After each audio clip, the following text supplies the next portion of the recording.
হুংজুর এটা হলো মুজারের সিগা, মনে রাখবেন। কইলেন কি মনে রাখতাম, আবার কোন দেখি। হুংজুর এটা হলো মুজারের সিগা, মনে রাখবেন।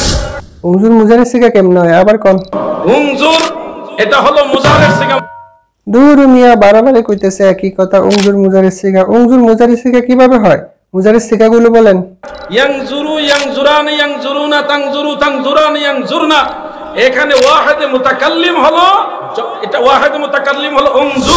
ইয়াংজুরু ইয়াংজুরানি ইয়াংজুরুনা তাংজুরু তাংজুরানি ইয়াংজুরনা, এখানে ওয়াহিদে মুতাকাল্লিম কি উনজুর হয়? বুঝি নাই আমি কিছু। আপনি কি মেয়াদ উত্তীর্ণ কিছু খাইছেন কিনা জানি না। মুজারের সিগা তো এমন যে ইয়াংজুরু ইয়াংজুরানি ইয়াংজুরুনা তাংজুরু তাংজুরানি ইয়াংজুরনা, তাংজুরু তাংজুরানি তাংজুরুনা তাংজুরিনা তাংজুরানি তাংজুরনা, আংজুরু নাংজুরু। তো এখানে ওয়াহিদে মুতাকাল্লিম আংজুরু হয়, আপনি উনজুরও ওয়াহিদে মুতাকাল্লিম কেন বানাইছেন? উনজুর তো এটা ওয়াহিদে মুজাক্কারে হাজিরের সিগা বহস আমরে হাজির মারুফ বাবে নাসারা ইয়াংজুরু থেকে। আপনি কি বলতেছেন? দাঁড়া মিয়া, কথা কি ক্লিয়ার না ভেজাল আছে? আর হাদিসের মধ্যে আছে ইয়াংজুরু, ওটা হলো ওয়াহিদে মুতাকাল্লিম, নাংজুরু হলো জামা মুতাকাল্লিম। ইয়াংজুরু ওটা হলো ওয়াহিদে মুতাকাল্লিম, নাংজুরু হলো জামা মুতাকাল্লিম। বাহ, আপনি তো আরবি ব্যাকরণের ভালো পারদর্শী দেখা যায়। এখন আবার বলতেছেন ইয়াংজুরু ওয়াহিদে মুতাকাল্লিম। ইয়াংজুরু কেমনে ওয়াহিদে মুতাকাল্লিম হয়? দাঁড়া মিয়া, ওই সময় কইতেছেন উনজুর মুজারের সিগা, এখন কইতেছেন আবার ইয়াংজুর ওয়াহিদে মুতাকাল্লিম। এভাবে যদি আপনি আরবি ব্যাকরণের সিগাগুলো বলতে থাকেন তাহলে ব্যাকরণের 12টা বাজবে। হ্যাঁ, এভাবে চাপাবাজি করা যায় ঠিক, কিন্তু কোরআন ও সুন্নাহর সঠিক ব্যাখ্যা করা যায় না।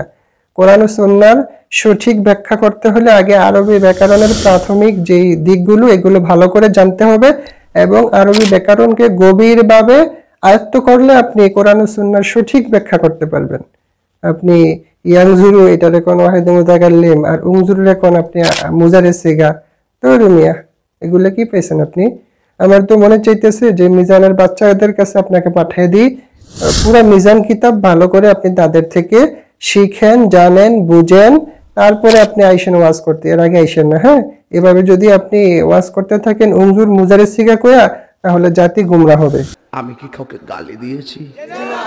কাহার বিরুদ্ধে বলতেছি? এই যে উনজুর আর ইয়াংজুরু, এই দুই শব্দ দিয়ে আমি ওনাকে বুঝালাম যে দেখেন কোরআনেও নাজিরের দলিল আছে, কিন্তু আপনারা বুঝেন না। আপনাকে আর বলা লাগবে না, আপনি আগে নিজে শিক্ষা আসেন, তারপরে আপনি আরেকজনকে বুঝাইয়েন। নিজে না যাই না আরেকজনকে বুঝাইলে আপনি নিজেও পথভ্রষ্ট হবেন, যাকে বুঝাবেন তিনিও পথভ্রষ্ট হবে, বুঝছেন? সম্মানিত দর্শক শ্রোতা, এখানে যেই লোকটা তিনি উনজুরে মুজারিস সিগা বলল, দেখবেন মাঝে মাঝে বিভিন্ন সময়ে এই লোকটা কওমের আলেমদেরকে বহসের চ্যালেঞ্জ করে। তখন মানুষ মনে করে, বিশেষ করে তার ভক্তবিন্দু যারা আছে তারা মনে করে যে কত বড় ইলমের অধিকারী উনি, কওমের আলেমদেরকে বহসের চ্যালেঞ্জ করতেছে। অথচ তার কি অবস্থা দেখলেন?